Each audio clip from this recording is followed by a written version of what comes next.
Hey guys, today's video, bats. Springtime is here, baseball season. Which one do you need to hit that home run? Nah. We're talking bats in your casa, your building, wherever they may be, and what you need to do to get them out of there safely.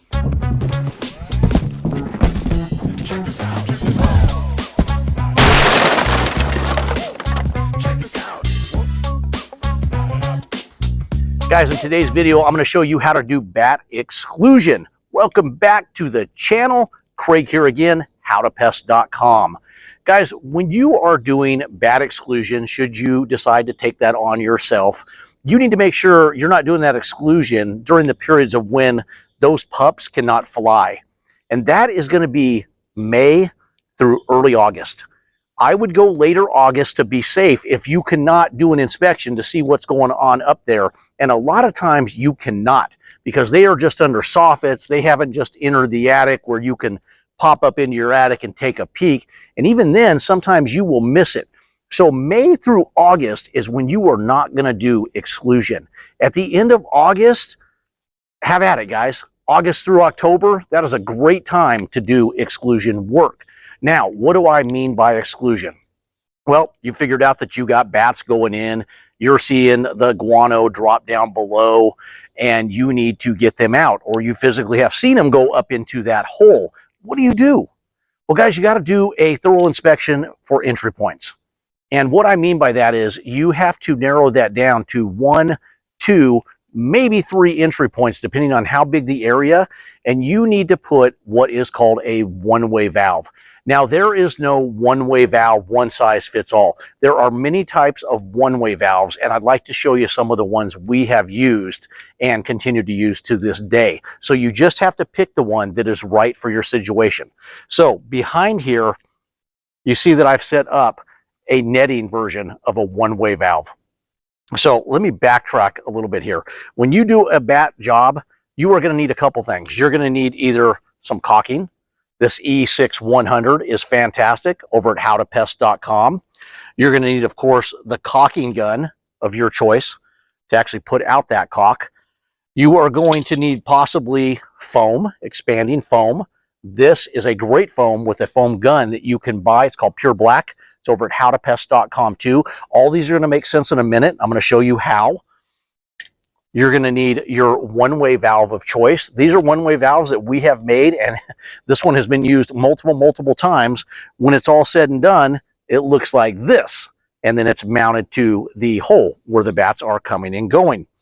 You're going to need possibly a staple gun, and that's to put this fine net that I showed you back here, and I'll explain that in a minute. And you are going to need a pair of scissors to cut that net to the size you need. I prefer pink scissors because I am secure in my manhood. That's up to you. Now, let's get back to this net, guys. The net you see here, we are assuming this is the entry point that the bat is getting in. This is where they can also get in.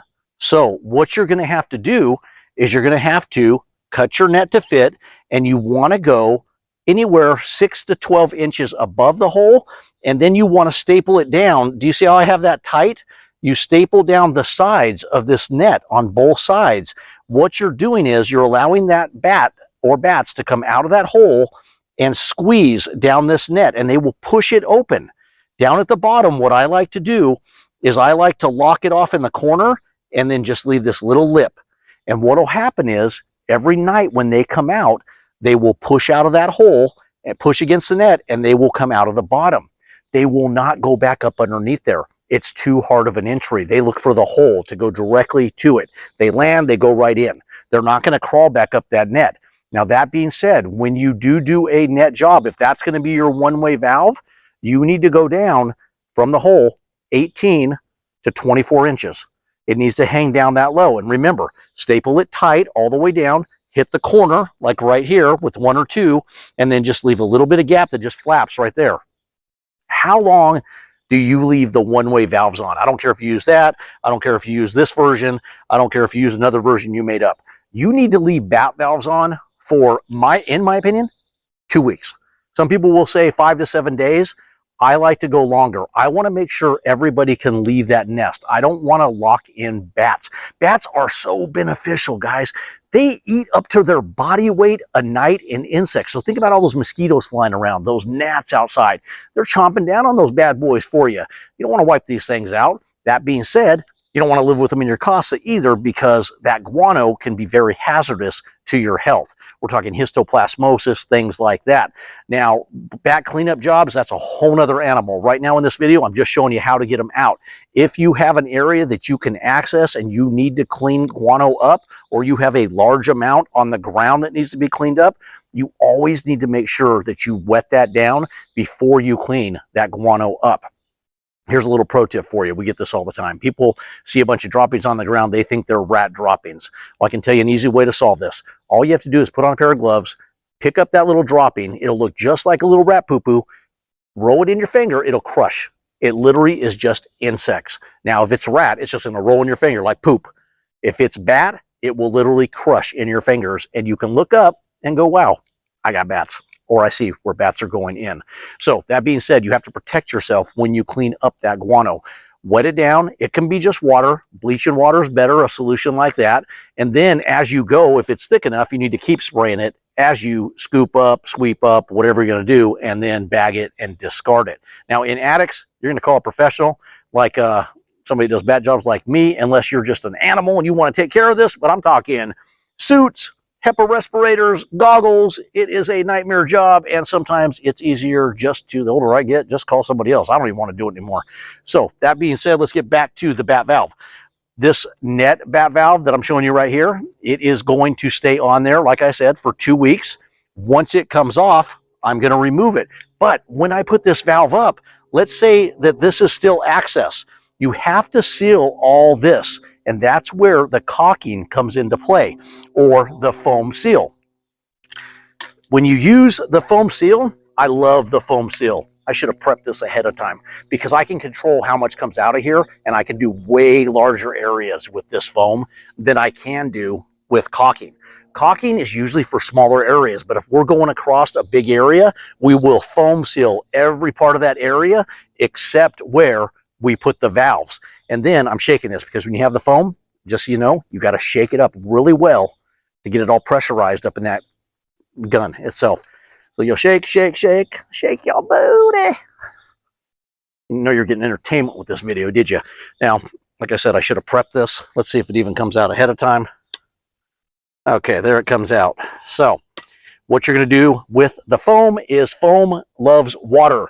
You're going to spray the area with water like so, and then you will take your foam, control how much comes out right here, and you'll just go across here like this, sealing up this gap. You see how that works? Okay, cut that off. It's beautifully sealed up right there. I love foam for big jobs, guys, and the bats are not going to chew through this. This stuff is UV for 10 years. It is a great product. You put a little water first, put a little water after, and it is just a light spray like that. Spray the area, seal. That's it. When you're done, a little more on it, and you're good to go. You're going to need a rag, because you're going to have to wipe this stuff off as you go. But that's it. So remember, you seal up everything that you're not going to put a one-way valve on. So you force them over to one area. But if it's a large area, you might need multiple valves. Now, let's get into this valve. This comes in great on situations where you cannot staple a net. You're going to have to bond this to the hole, and usually that's where this caulking comes into play, this E600, 6100. You just put a little goop on here, and then you stick it to the area, and it'll hold up, and in 24 hours, it'll dry. Now, as you can see on the end of this tube, we put a sock. Now, I would recommend an Under Armour sock, because these are athletic bats, and that's what they prefer. Come on, man, just put a sock on it, okay? Take your wife's socks preferably, and don't wreck your own, and don't let her know you did it. In this case, I did take one of my wife's socks. You take that, you put it up to the hole right there, same thing is going to happen. The bat is going to slide down this to go out, and they will slide down the opening of the sock, and it'll just flop like that. You're going to have to seal this sock on there if it's not on tight with a zip tie, or put a little bond on there, and then you'll be good to go. Same thing. This is going to be left on for 2 weeks, but they will not attempt to go back up that sock to go back in. So once you're done with any one-way valve, you just lock it up with the foam. Everything you've done foam with or caulking over on the side, you just do the same thing on the hole. You remove the net, you seal it up, and you are good to go. If they're like just in flashing and small gaps and you don't have any guano to clean up because you can't access it, if you can't access it, you want to clean the guano up. But in a lot of cases, you can't get to it. So you got to do what I said, and then you seal it up. Now, you can spray a disinfectant in there, which will help, like a germicide, but you don't know it's going to get to all the areas, because in that hole, you don't know how far or how deep that goes. So you can do that if you know that you're really getting it in there well. You can put a little fogger up in there and spray that in there. Most cases, you're just going to pull the valve 2 weeks later, and you're going to seal it up. And like I said, caulking, foam, bats look for easy entry. They're not going to nibble through any of that stuff to get in. That is it, guys. Bat valves are cut and dry. I've showed you what you need. Caulking gun, staple gun, net. Oh, let's talk about this net. That needs to be 1/4 inch size net. Don't go wider than that. Otherwise, they might just go right through your net hole, and you know, you're doing no good. You didn't block it. You didn't really form a one-way valve. You just put a net in place, and they're going right past it. So 1/4 inch or smaller for the net. We have the netting over at howtopest.com.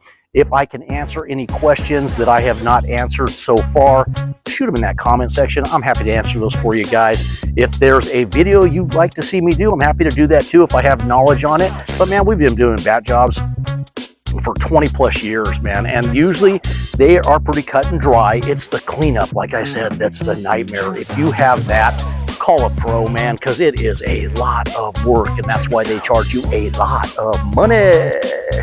That's it, guys. Craig, howtopest.com. Thanks for the likes. If you haven't subscribed, please do so. Hit that subscribe button down below. These videos come out multiple times a week. Have a great day.